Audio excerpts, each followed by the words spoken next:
일상에 바쁜 여러분들을 대신해서 지식과 인사이트를 정리해드리는 매일 독서 매일 인사이트입니다. 오늘은 당신의 뇌를 바꿔드립니다. 이 책을 읽은 계기로 굿 라이프 실천 행동, 그러니까 우리 삶을 더 나아지게 만드는 실천 행동 리스트, 이런 것들에 대해서 한번 참고해 보도록 하겠습니다.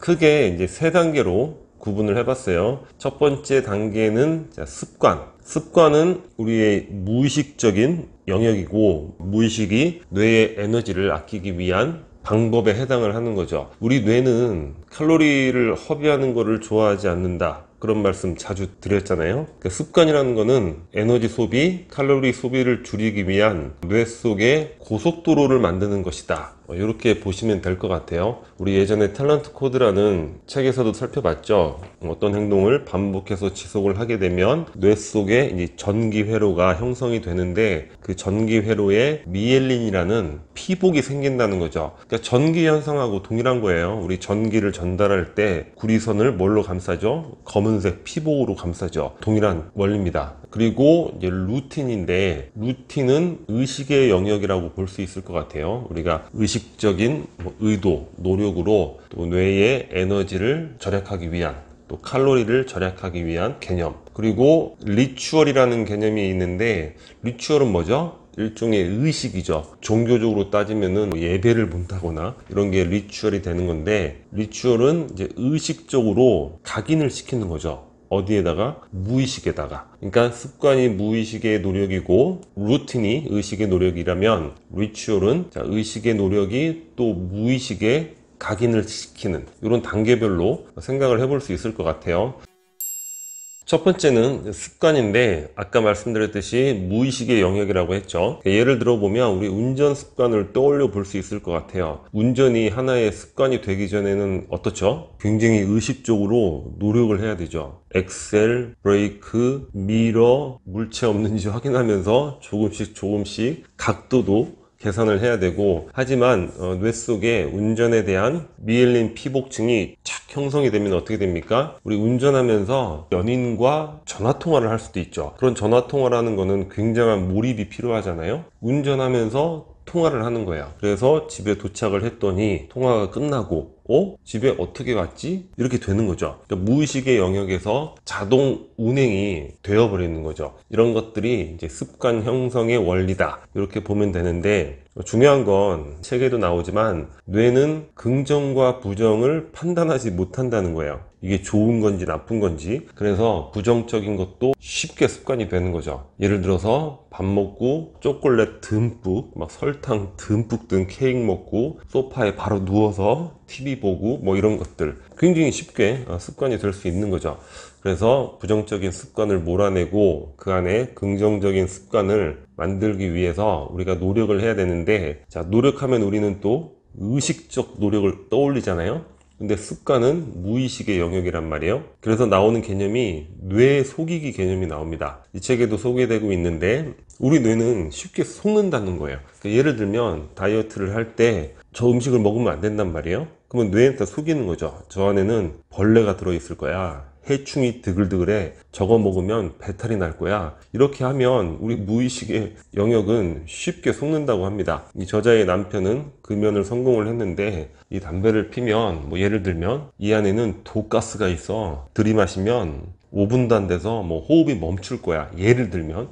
그런 식으로 끊임없이. 운동도 일상의 운동 습관, 이 책에 아주 좋은 팁이 있어요. 평상시 우리 생활을 할 때 배에 힘을 주고 항문에 힘만 줘도 굉장한 운동 효과가 있다는 거예요. 제가 이 책을 읽으면서 얻은 가장 중요한 팁이 바로 그것이 아닐까 생각할 정도로 어제부터 제가 열심히 실천을 하고 있는데 도움이 되는 것 같습니다. 근데 평상시 가만히 운전하면서 배에 힘을 주면서도 굉장한 운동이 되고 있어. 그러면 뇌 속에는 또 속는다는 거야. 그리고 그런 것이 실제 운동을 대단히 하는 것과 같은 효과를 몸에서 일으킨다는 거죠. 그러니까 과학적으로 증명이 된 거죠. 최근에 뇌과학이 굉장히 빠른 속도로 발전해 나가고 있잖아요. 그리고 어떤 결심 같은 걸 이야기할 때 소리내서 이야기하기. 우리 무슨 뭐 어떤 꿈과 소망이 있으면 뭐 글로 적어라, 뭐 소리내서 이야기하라 이런 얘기 하는데, 우리 뇌는 내가 말하는 이 소리도 타인이 말하는 그런 소리와 동일하게 인식을 한다는 거예요. 근데 이런 경험 우리가 굉장히 많이 해요. 우리 삶이 이렇게 어떻게 어떤 방향으로 변해오잖아요. 근데 그 변화되는 것이 나 혼자 생각해서 변화되는 게 아니라 내가 타인하고 대화를 하다가 어떤 맥락 속에서, 예를 들어서 종업원하고 이야기를 하다가 종업원들의 어떤 기상을 보면서 아니 내가 회사를 더 키워야 되겠네, 자 여러분들 제가 회사를 더 키우겠습니다, 이렇게 즉흥적으로 뭐 맹세가 나와서 그런 방향으로 뭐 나아가는 경우, 그런 경우들 굉장히 많이 보게 되죠. 이러한 뇌 속이기 기법, 책에서 이야기를 하고 있고, 어토믹 헤빗, 우리 아주 작은 습관의 힘, 그 책에서 나왔던 개념이고 제가 몇 번 말씀을 드렸잖아요. 아토믹은 아주 작은 원자라는 개념인데, 또 하나 의 뜻이 있죠. 아주 작은 것이 엄청난 힘을 내는 근원. 그러니까 한 가지 습관을 형성하게 되면 다른 모든 좋은 습관들이 저절로 따라오는 그러한 좋은 습관, 아토믹 헤빗이 있는데, 찰스 두이그가 습관의 힘이라는 책에서 이야기를 한 거예요. 그 아토믹 헤빗에 무엇이 있냐? 자, 운동, 정리정돈, 저축, 독서, 새벽 기상, 이런 것들은 이 중에 하나만 여러분들이 습관으로 형성을 하게 되면 다른 모든 좋은 습관들이 저절로 따라오는 아주 작은 습관의 힘, 뭐예요? 정리정돈에서부터 시작이 됐잖아요. 근데 이 5가지들 보면 이 한 가지 한 가지가 거의 하나의 책이 되는 내용들이죠. 이런 것들에 관련된 책들이 상당히 많단 말이에요. 예를 들면 새벽 기상하면 최근에 뭐 미라클 모닝도 있고, 나의 하루는 뭐 새벽 4시 30분에 시작된다, 이런 책도 있는데, 이 책 당신의 뇌를 바꿔드립니다에서는 이런 모든 내용들이 저자의 경험담과 함께 굉장히 짧게 축약해서 정리가 되어 있죠. 그러니까 일종의 요약본을 읽는다, 내가 책을 읽는 시간을 아껴준다, 뭐 그런 개념도 될 것 같습니다. 자, 이러한 습관들 이야기를 했는데, 또 중요한 습관이 뭐가 있죠? 우리 감정에 관련된 습관이 있죠. 감정 습관. 근데 우리가 여기서 반드시 알아야 될 게 뭐냐면, 우리 뇌는 감정에 있어서도 부정적 편향성을 갖고 있다는 거예요. 근데 우리가 자기 자신이 어떤 부정적 감정을 갖고 있으면 난 왜 이러지? 남들은 안 그런데, 이렇게 오해를 하게 된다는 거죠. 불안. 이건 누구나 다 갖고 있는 거죠. 인류의 진화 과정에서 불안이 없으면 생존이 어려운 거예요. 자, 내일은 뭐 먹지? 내일 먹을 걸 준비해야 되는데, 미리부터 걱정, 두려움, 어디서 저기 맹수가 나타날 수도 있는데, 두려움이 없었다면 인류는 진작에 멸종이 됐겠죠. 거기서 피해 나가면서 생존을 도모해야 했으니까. 그래서 이 부정적 편향성은 나만의 문제가 아니라 우리 보편의 문제라는 거, 이거를 깨닫기만 해도 마음은 한결 가벼워진다는 것이고, 그게 바로 이제 치유의 첫걸음이 된다는 거죠. 감정도 이제 습관이 되는 건데, 예를 들면 아이가 건널목을 건너다가 차에 치일 뻔한 거예요. 그럼 어떻게 돼요? 아니 괜찮니? 놀라지 않았니? 이렇게 아이에게 공감을 해주고 걱정을 해줘야 되는데, 거기다 대고 아니 넌 어떻게 길 하나도 똑바로 못 건너니? 뭐 이런 식으로, 그러니까 화를 내는 습관이 있는 사람들은 그런 상황에서도 화를 내는 결과가 나타난다고 하는 거죠. 그러니까 감정 습관에 있어서 우리 얼마 전에 읽었던 책 있죠. 당신이 옳다. 그런 습관을 길러야죠. 공감해주고, 일단은 너의 행동과 감정이 옳다 인정하고 들어가는 것, 이런 것도 굉장히 중요하지 않을까, 이런 생각이 듭니다. 그 다음이 루틴인데, 루틴은 아까 말씀드렸듯이 의식적 에너지 절약, 그러니까 의식의 영역에 있어서의 뇌의 에너지, 뇌의 칼로리를 절약하기 위한 그런 방법이죠. 루틴이라는 거는 일종의 룰이라고 보면 될 것 같아요. 규칙. 우리 예전에 네이비실 저자 조코 윌링크 이야기 다뤘던 적이 있잖아요. 사람들은 자유로운 게 뭐 마냥 좋다고 생각하는데, 그거는 사람을 무기력하게 만들 뿐이라는 거예요. 삶에는 항상 규칙이나 규율이 필요하다는 거죠. 그러니까 조코 윌링크는 군인이기 때문에 규율이나 규칙이라는 표현을 썼지만, 우리 일반적인 삶에 있어서는 그런 규칙을 루틴이라고 할 수 있는 거예요. 자, 아침 먹고 나서 오늘은 또 뭐 하지? 뭐예요? 무기력해지죠. 점심 먹으러 나가서 오늘은 또 뭐 먹지? 무기력해지는 거야.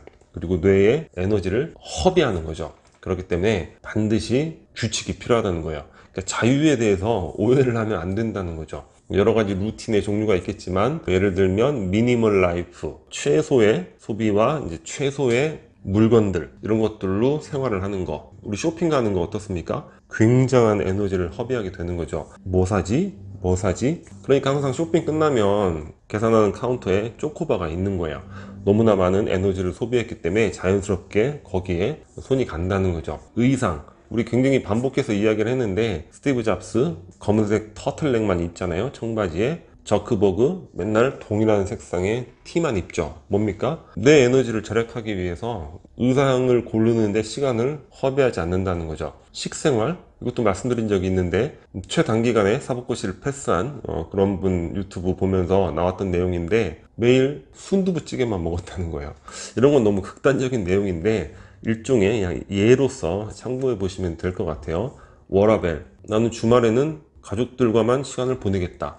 규칙을 정해 놓는 거예요. 좀 어떠한 제한이 와도, 근데 규칙이 그거기 때문에 거기에 대해서 심리적으로 동요할 필요 없이, 에너지 허비 없이 규칙대로 생활할 수 있다는 것이고, 인간관계에 있어서도 어떤 나만의 또 규칙을 정해 놓는 거죠. 처음에는 거절이라든가 이런 것들이 뭐 친구들이라든가 가까운 사람들이 서운해할 수도 있겠지만, 그게 하나의 일관성, 루틴의 모습으로 나간다면 나중에는 그것들이 다 존중을 받게 되는 거죠. 그래서 우리가 항상 어떤 상황에서 이걸 어떻게 하지? 맨날 걱정하고 불안해하고 뭐 에너지만 소비하고 이런 것들이 아니라, 그러한 규칙을 정함으로써, 루틴을 정함으로써 삶을 훨씬 더 나아지게 만들 수 있다, 이런 개념이 되는 거죠.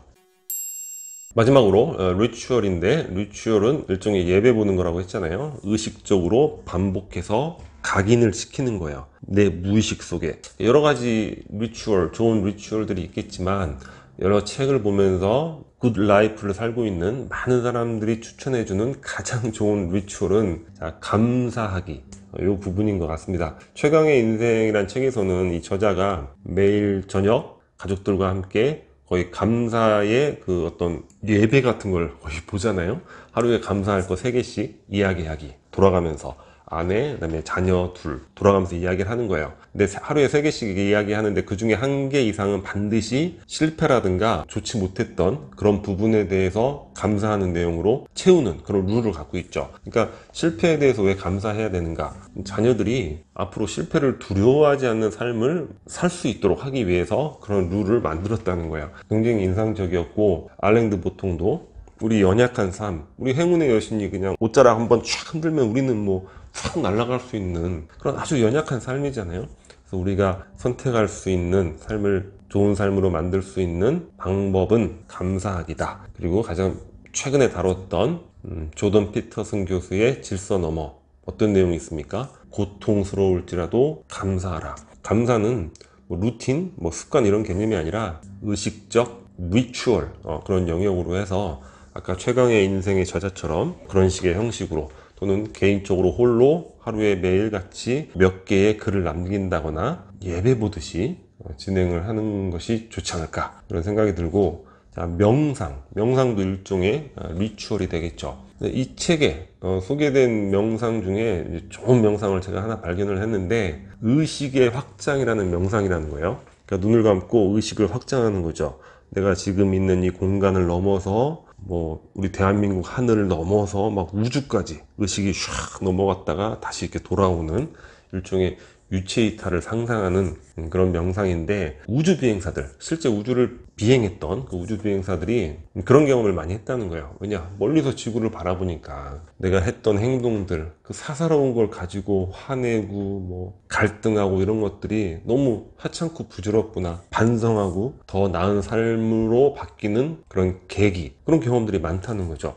굉장히 좋은 것 같아요. 그래서 우리 어떤 작은 일로 사실 속상하고 괴롭고 뭐 싸우고 이런 일들 많잖아요. 그럴 때 의식의 확장, 꼭 명상이 아니다 하더라도 생각을 항상 짧게라도 리추얼로 해보는 거죠. 아주 좋은 팁인 것 같습니다. 종교가 있는 분이라면 짧은 예배를 매일 같이 본다거나, 또는 매일같이 3000배는 안 한다 하더라도 뭐 100배를 한다거나, 예전에 포기하는 용기인가 그 책에 보면 매일같이 그 100배인가 그걸 또 실천했던, 그래서 자기 자신을 인정할 수 있게 되었던 그런 사례들도 있잖아요. 이런 리추얼이 좋은 삶으로 나아가는 데 있어서 또 반드시 필요한 부분이 아닐까 이런 생각을 해봤습니다. 오늘 영상은 여기서 마치도록 하겠습니다. 캐리커처 구독 버튼이고요. 구독과 좋아요 많이 부탁드리겠습니다. 감사합니다.